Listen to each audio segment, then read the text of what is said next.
Mr. President. Senator from Arizona. I ask unanimous consent that Senator Wyden and I be able to complete our remarks prior to the recess. Without objection. Mr. President, 5 days ago, I stood before you in this body and urged our fellow senators to reach across the aisle and to find agreement on how we can best help millions of Americans who've lost their livelihoods out of no fault of their own due to this once-in-a-century pandemic.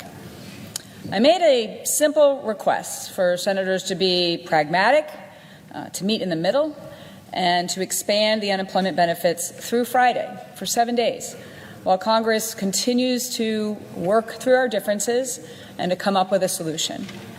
I asked, who could possibly be against this?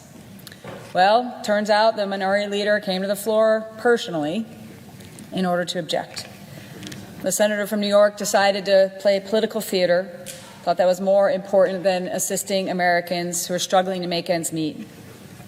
Once again, he led the way and used hardworking Arizonans and Americans as pawns in a political game. For the many Arizonans who are out of work right now, this is not a game. So here I am again, asking for a simple extension through the end of this week so that Arizonans don't see an interruption to these benefits as we work through our differences. And again, I ask, who could possibly be against this? While some states continue expanded checks after they expired on Friday for a few weeks, Arizonans got their last one. These Arizonans, they live in my neighborhood, Mr. President. They live on my street. They worked paycheck to paycheck before this pandemic hit, and then they couldn't work. These Arizonans are the people who we know, like the single mom of two from Phoenix, who for the first time in her life had to rely on unemployment to survive. She's the owner of a catering business. She's seen her income drop drastically as weddings and large events continue to be canceled. The $840 she collected a week on unemployment was helping her get through, keep her afloat, keep her business and her family afloat, to care for her two sons, one of whom is autistic and requires significant support. I'm pleading with my fellow senators, as we work through our differences, let's extend her benefits for 1 week. Who could possibly be against her? I heard last week from another single mother of 3 who lives in Tucson. She told me she's terrified of falling into poverty because she's forced to live on $240 a week. The extra that we provided during this once-in-a-century pandemic helped her pay her bills and make ends meet. And I'm imploring my fellow senators to extend her benefits, keep her afloat for 1 week while we work through our differences, to address what we need to do to fight this pandemic, to defeat this virus, which we will, and provide the economic support and the recovery that we need. Because America will emerge stronger from this. We need to work through those differences. Let's just extend for a week. Who could possibly be against her?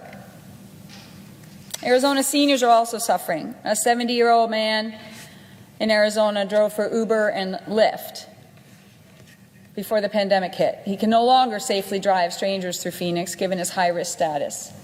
He, too, has benefited from the extended unemployment. That additional week will really make a difference for him. So again, I urge my fellow senators, who could possibly be against him getting those benefits for another week?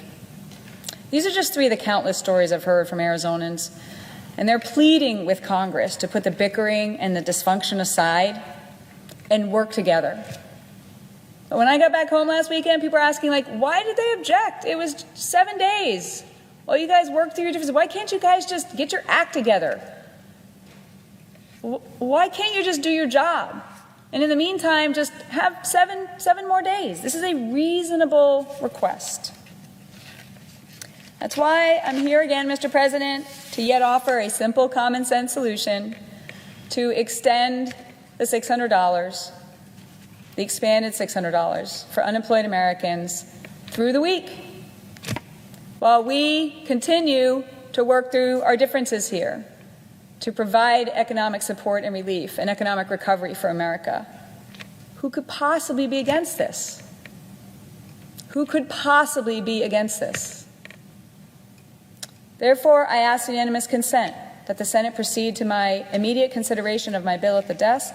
I further ask the bill be considered and read a third time and passed, and the motion to reconsider be considered and laid upon the table. Is there objection? Reserving the right to object, Mr. President. The senator from Oregon. Mr. President and colleagues, the only thing worse than what the Republicans have done here, cutting off desperately needed unemployment insurance to millions of American families and communities, would be to allow a bill to pass that promises money without actually delivering it. Even if this short-term extension were to pass, state agencies, the experts in this field, have told us, I'm the ranking Democrat on the Finance Committee, in very clear terms that states don't have enough time to reprogram their systems and avoid a lapse in benefits. The state unemployment systems are not equipped to flip these unemployment benefits on and off. Short-term extensions don't work and won't work from an administrative standpoint. And Mr. President and colleagues, no senator has to take my word for it. The National Association of State Workforce Agencies have said what I have just said. A short-term extension isn't enough for the hardworking Americans relying on this lifeline who don't have jobs to go back to. What about next week and the week after that? The only responsible route is to agree to the extension with triggers that will lower the payments only when it is appropriate to do so. And that means when the economy is in recovery, not when the economy is in free fall, like it still is now. Republicans wish to cover for the fact that they refused to come to the negotiating table for months. Mr. President, I looked at the record literally for months as the author of the $600 expansion, the $600 more each month, and the expansion to cover gig workers and others. For months, we asked Senate Republicans to join us in negotiations.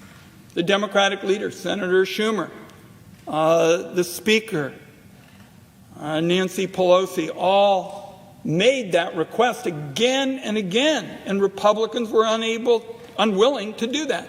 So Republicans are trying to cover for the fact that they refused to come to the negotiating table for months.